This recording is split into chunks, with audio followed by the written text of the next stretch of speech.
So what's up guys, ito na nga pala si JD Kapatay, no? So sabi ni JD 336 nan, so kailangan na tayo na humanap. So hanap na.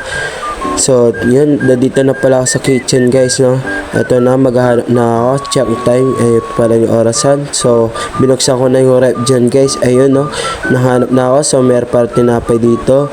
Ayan, sauce, tapos noodles. So sabi ng JD, so dapat daw kung magluluto dito daw sa Kasay. So ito pala, inuugasan ko na nga, ha?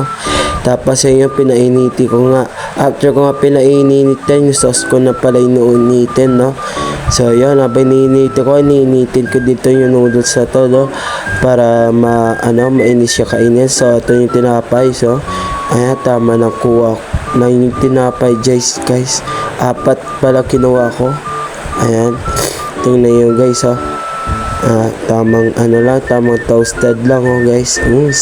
Huwag kayong magpasala all. So tinitignan ko yung noodles, so okay na. So lilalagay ko na pala yung sauce sa lalagyan na ulit.